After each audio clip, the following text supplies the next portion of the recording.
What's up everyone, and welcome back to the MMA Zone. Today, let's get started with Khamzat Chimaev fighting for UFC title next. Heading into UFC 297, Khamzat Chimaev made it clear that he was anticipating a fight with the winner after his victory over Kamaru Usman to close out 2023. Despite that, Dricus du Plessis made it clear that if he were to defeat Sean Strickland, he had no plans of giving Chimaev a crack at the title. Sure enough, after du Plessis' victory over Strickland, the newly crowned champ called out the last stylebender, Israel Adesanya, to settle some unfinished business, leading many fans to wonder just what the UFC would do with Chimaev.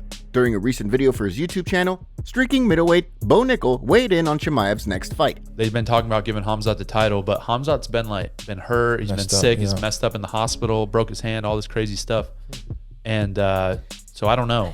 I mean, other guys that are coming up in 85, there's really not that many guys.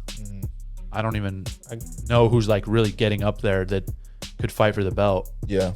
At 85. Again, there's good guys, but a lot of guys are phasing out. Not very many win streaks. Yeah, not very many guys that are really, putting themselves in that position. But I would guess that they do Adesanya.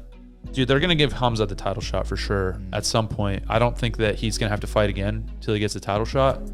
With du Plessis cleared for UFC 300, it'll be interesting to see who the UFC winds up matching him up with for his first title defense. Next up, let's take a look at MMA community roasts Dana White for UFC 300 fight. While UFC CEO Dana White has repeatedly stated that the UFC 300 card would leave fans in awe for the first bout of the night all the way through the last, while delivering plenty of action throughout the evening, the MMA community wasn't pleased with the latest addition to the card. In an announcement on social media, the UFC revealed that an all-Brazilian fight between Jessica Andrade and Marina Rodriguez had been added to UFC 300 rather than the UFC 301 card set to take place in Rio de Janeiro. Angry fight fans were quick to make their voices heard on social media, with one writing, "Now we're just filling up the card, quantity over quality." Another added, "Way too many women's fights on UFC 300, absolute disgrace, horrible." One fan wasn't too concerned about the booking, taking a glass half full approach while writing, "Bathroom break." Another questioned why the bout was added to UFC 300, writing, "LOL, aren't you gonna be in Brazil the very next pay-per-view? We didn't need this on here." Another questioned the promotion strategy in regard to UFC 300, writing, "This still seems like a poor way to keep revealing 300 fights. Tease the huge announcements, then drop more undercard fights. I wonder if the main card will be limited to 5 as per usual, or if we'll extend to 6 to 7 to up the pay-per-view value." One member of the MMA community fired a scathing shot at the promotion, writing, 300 was supposed to be the all-star card, bruh. I'm not gonna shit on these fighters, but come on, they could have added this to literally any pay-per-view or even fight night main event. 300 shouldn't be like every other pay-per-view. Fuck off. From the looks of things, the UFC has only a few more fights to add to the UFC 300, including the main event. Next up, let's take a look at Sean O'Malley predicts his rematch with Chito Vera. At UFC 299, bantamweight champion Sugar Sean O'Malley and Chito Vera will collide in a highly anticipated rematch years in the making. Heading into the March event, O'Malley sits as a slight favorite on most major sportsbooks, including DraftKings, where he sits as a -205 favorite to Vera's +170 underdog status. During a recent interview with the Schmo, O'Malley opened up on the rematch, joking that it's going to be an easy night at the office against his longtime rival, despite how things played out in their first meeting. I wanted an easy fight for the defense, and I picked Chito. No, I don't think it's going to be an easy fight. I do think it's going to be an easy fight, though. Too fast, too strong, too sharp, too focused. Gonna go in there, hit him in his chin, and I'm not going to get hit, and that's probably how the fight's going to go. Yeah, he's going to have to come up with some new like a new stance or something, because if he stands left foot forward, KO. Stands right foot forward, KO. So, I don't know, he's going to have to figure something out. With a successful title defense at UFC 299, O'Malley has already indicated that he plans to compete against Ilia Topuria next, so long as the undefeated contender defeats Alexander Volkanovski at UFC 298. Now, let's shift gears and take a look at Justin Gaethje breaks silence on Max Holloway fight. After Islam Makhachev's victory over Alexander Volkanovski, both the lightweight champion and Justin Gaethje showed mutual interest in fighting one another next. However, the UFC wound up booking Gaethje a BMF title defense against Max Holloway for UFC 300, as well as a lightweight title eliminator between Charles Oliveira and Arman Tsarukyan for the card. Although Makhachev indicated via social media that his plan is to fight Gaethje over the summer, before then shifting his focus to the winner of the Oliveira-Sarukian fight before the end of the year, it sounds as though he will have to instead wait for the winner of the Oliveira-Sarukian fight to get a crack at the belt. During a recent interview with Kevin Iole, Gaethje spoke about his UFC 300 fight with Max Holloway and how it will play into the 155-pound title picture. And so I think it's a great opportunity. I think it's, the second best, obviously, they line me up with Makhachev. That's the best case scenario. Second best scenario is I get to fight for it. And that's the scenario I'm in. I get to go in there, I get to stand out. And there's going to be two contenders coming out that night. So we'll see what happens after that. But heading into the fight, Gaethje sits as a pretty strong favorite on most major sportsbooks, including DraftKings, where he sits as a -225 favorite to Holloway's status as a +185 underdog. Ahead of the fight, it's no secret that the MMA community is expecting the bout to produce fireworks. Next, let's take a look at Kayla Harrison move to the UFC was a mistake? Recently, Dana White dropped some major news indicating that the UFC had signed Kayla Harrison for a fight with Holly Holm at UFC 300. The news was shocking given that Harrison had been a long-time staple of the PFL and that she competed at 155 pounds with the promotion. The way longtime referee and commentator Big John McCarthy sees things, Harrison may have made a mistake by signing with the UFC rather than staying with the PFL following their acquisition of Bellator MMA. During a recent episode of his Weighing In podcast with MMA veteran Josh Thompson, McCarthy sounded off, questioning the decision. I have heard nothing but I want to fight the very best. Just because it's got those UFC numbers behind it, there's nobody in the UFC in the 145-pound division, really. Okay, Amanda walked away. She's gone. Who's there?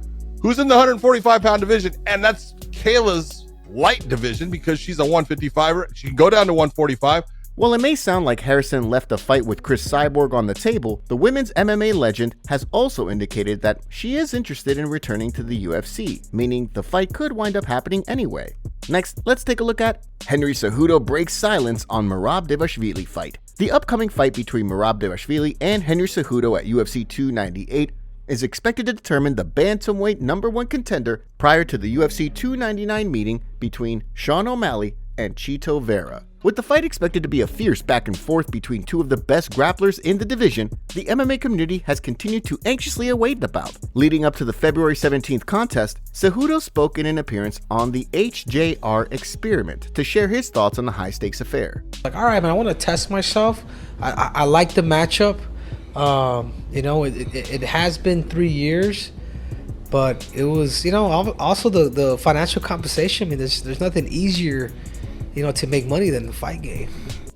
While the fight is expected to be a title eliminator, Dvalishvili painted a clear picture for both fans and Triple C of how things stand ahead of the bout. In a video posted to social media, the Machine posted a lesson by the one and only Professor Machine.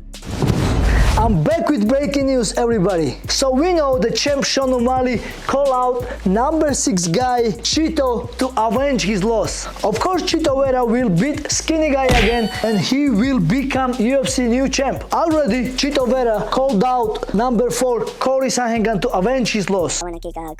Of course, Corey will beat Chito again and he will become UFC new champ. And Corey will call out #5 Peter to get his loss back. Peter will win against Corey again. And Peter will call #2 this handsome guy. And of course, this handsome guy will beat Peter again. With the bantamweight division stacked more than ever, there's no shortage of exciting matchups to be made. Next, let's take a look at UFC fighter calls out Khamzat Chimaev to fight. Although Khamzat Chimaev has been eager to compete for the middleweight title, it appears as though the most likely scenario at middleweight is a fight between Dricus du Plessis and Israel Adesanya for the title. Despite that, after a dominant victory over Marvin Vettori, Jared Cannonier is eager to compete in a title eliminator against the undefeated contender. Speaking in an interview with the Schmo, Cannonier called out Chimaev for a fight to decide who gets to fight for the belt. Yes, everybody's talking about Khamzat, but he has yet to fight a middleweight. That's my only qualm with it. The guy is a top-level fighter. He's definitely shown that in the UFC. He seems to be eager to fight people. So if they don't give me the champ when I come back, I'll be more than happy to get that fight going again. You versus Khamzat Chimaev. Absolutely. Me versus the best. And if you don't want to give me the best, give me whoever you feel like is next. Because I want to fight the champ. The belt's going to be mine. It's coming. It's going to happen soon. So get ready.